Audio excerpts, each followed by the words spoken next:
الحمدللہ والصلاة والسلام علی رسول اللہ اما بعد اعوذ باللہ من الشیطان الرجیم بسم اللہ الرحمن الرحیم۔ معزز سامعین و حاضرین و ناظرین، آج آپ سورہ یونس کی آیت نمبر 4 سے ترجمہ اور مختصر تفسیر سماعت فرمائیں گے۔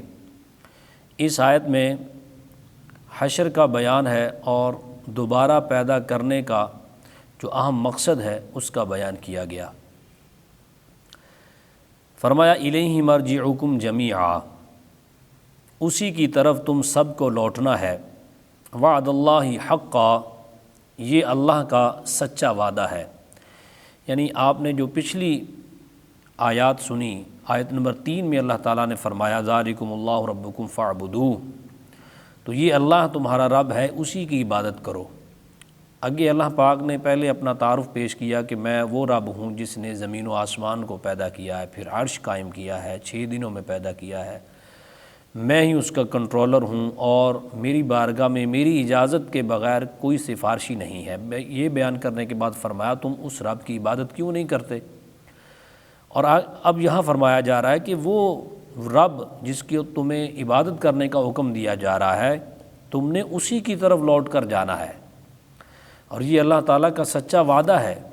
اِنَّهُ يَبْدَأُ الْخَلْقَ ثُمَّ يُعِيدُهُ لِيَجْزِيَ الَّذِينَ آمَنُوا وَعَمِلُوا الصَّالِحَاتِ بِالْقِسْطِ، بے شک وہ پہلی بار بھی پیدا کرتا ہے، پھر فنا کرنے کے بعد دوبارہ بنائے گا تاکہ ایمان لانے والوں اور اچھے اعمال کرنے والوں کو انصاف کے ساتھ بدلہ دے۔ اور والذین کفروا لہم شراب من حمیم وعذاب علیم بما کانوا یکفرون، اور کافروں کے لیے ان کے کفر کی وجہ سے شدید گرم پانی کا مشروب ہوگا اور دردناک عذاب ہے۔ اس آیت میں جو انبیاء ہوتے ہیں ان کی جو تعلیمات ہوتی ہیں، ان کے بنیادی یوں سمجھی کہ 2 ہی اصول ہوتے ہیں۔ ایک یہ کہ یہ بتایا جائے کہ تمہارا رب اللہ ہے، اور دوسرا اصول یہ ہے کہ تم نے اسی کی طرف لوٹ کر جانا ہے جس نے تمہیں بنایا ہے، مرنے کے بعد دوبارہ زندہ کرے گا اور پھر تمہیں اپنی بارگاہ میں کھڑا کرے گا۔ تو ان دو اصولوں پر ہی یوں سمجھیے کہ انسان اور انبیاء کی تبلیغ کھڑی ہوئی ہے۔ اس کے بعد آپ دیکھیں، لوگ کہتے ہیں کہ بازی یہ جہاں ڈٹھا مٹھا، یہ جہاں مٹھا اگلا کیا ڈٹھا، یعنی اس طرح کے لوگ کہتے ہیں بازی یہاں عیش و عشرت کرو۔ تو یہاں بتایا جا رہا ہے کہ یہ مت سمجھیں کہ اب دوبارہ زندگی نہیں ملے گی، یہ کیونکہ کفار کا یہ عقیدہ تھا کہ جب مر جائیں گے موت کے بعد پھر کیا ہونا ہے، پھر کچھ نہیں ہو، یہاں ہے جو عیش و عشرت کر لو۔ تو یہ بتایا جا رہا ہے کہ تمہیں جو دوبارہ زندہ کرے گا تو وہ ایسا رب ہے تمہارا کہ جو تمہیں پہلی مرتبہ پیدا کر سکتا ہے کہ جب تمہارا وجود ہی نہیں تھا، تمہیں عدم سے وجود میں لایا ہے۔ تو اب زندہ کرنا اس کے لیے کون سی مشکل ہے؟ اب تو تمہاری ہڈیاں بھی موجود ہیں، تمہاری چمڑی بھی موجود ہو سکتی ہے۔ تو یہ اللہ فرما رہا ہے کہ میں نے پہلی بار بھی پیدا میں نے ہی کیا تھا، پھر میں دوبارہ زندہ کروں گا، اور اس لیے کروں گا، یہ بڑا مقصد ہے کہ تاکہ میں انصاف کے ساتھ ایمان والوں کو بدلہ دے سکوں اور کفار کو میں دردناک عذاب دوں۔ اگلی آیت میں سورج چاند کے احوال اور قدرت الہی کی جو دلیلیں ہیں اس کو بیان کیا گیا ہے۔ فرمایا هو الذی جعل الشمس ضیاء والقمر نورا وقدرہ منازل لتعلموا عدد السنین والحساب، وہی ہے جس نے سورج کو روشنی اور چاند کو نور بنایا اور چاند کے لیے منزلیں مقرر کر دیں تاکہ تم سالوں کی گنتی اور حساب جان لو۔ ما خلق اللہ ذالک الا بالحق، اللہ نے یہ سب حق کے ساتھ پیدا فرمایا۔ یفصل الآیات لقوم یعلمون، وہ علم والوں کے لیے تفصیل سے نشانیاں بیان کرتا ہے۔ اگلی آیت میں قدرت الہی کا جو بیان ہے، مزید نشانیاں اس میں بیان کی گئیں۔ فرمایا ان فی اختلاف اللیل والنہار وما خلق اللہ فی السماوات والارض لآیات لقوم یتقون، بے شک رات اور دن کی تبدیلی میں اور جو کچھ اللہ نے آسمانوں اور زمین میں پیدا کیا ان میں ڈرنے والوں کے لیے نشانیاں ہیں۔ یہاں اللہ پاک نے اپنی جو قدرت کے دلائل تھے وہ بیان کیے ہیں کہ تم دیکھتے نہیں ہو، وہی رب ہے جس کی عبادت کا تمہیں حکم دیا جا رہا ہے نا، وہی ہے جس نے سورج کو روشنی دی ہے، چاند کو نور بنایا ہے، پھر اس کے لیے منزلیں طے کی ہیں، منزلیں مقرر کر دی ہیں۔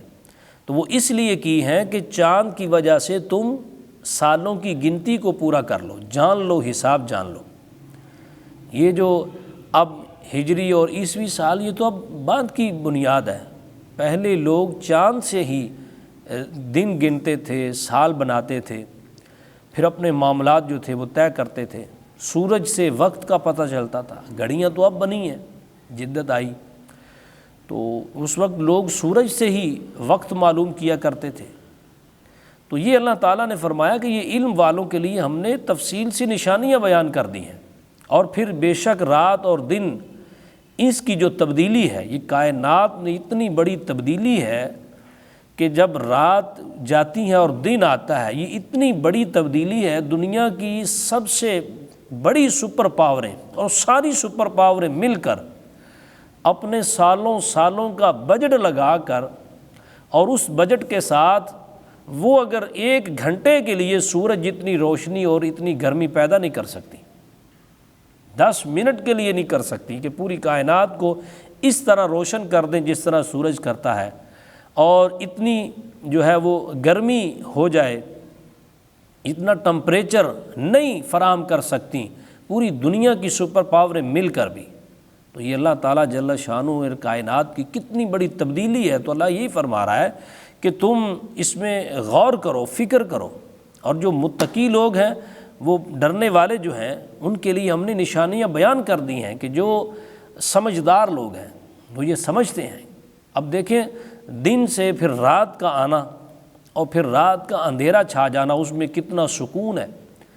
تو یہی وجہ ہے کہ آپ جب تبدیلی ہوتی ہے تو پھر کائنات کی، قرآن مجید میں ایک اور بیان آگے آتا ہے سورہ روم کے اندر غالباً، کہ اللہ تعالیٰ فرماتا ہے کہ اس صبح و شام پھر تسبیح بیان کرتے ہیں، دنیا کی ہر چیز، کائنات کی ہر چیز بیان کرتی ہے۔ کیوں؟ کہ اتنی بڑی تبدیلی کا خالق و مالک جب اللہ ہے تو پھر اس کی تسبیح کیوں نہ بیان کی جائے، اس کی عبادت کیوں نہ کی جائے، اس کو مانا کیوں نہ جائے۔ تو اس پر غور کرنے کی ضرورت ہے، اور بتایا جا رہا ہے کہ یہ جو چیزیں ہیں، جو تبدیلی آ رہی ہے کائنات میں، اور پھر دیکھیں اللہ تعالیٰ جل شانہ کے قربان جائیں، صدقے جائیں اپنے خالق و مالک کے، کہ کائنات کی تبدیلی جب سے یہ کائنات بنی ہے، جس طرح یہ سورج آدم علیہ السلام کے زمانہ اقدس میں چڑھتا تھا، وہی ٹائم ٹیبل اسی طرح آج بھی ہے۔ جس ٹائم ٹیبل پہ غروب ہوتا تھا، آج بھی اسی ٹائم ٹیبل پہ ہی غروب ہو رہا ہے۔ یعنی ذرا جتنی بھی تبدیلی اس کائنات میں، جو اللہ نے حکم دیا ہے اسی طرح یہ کائنات چل رہی ہے۔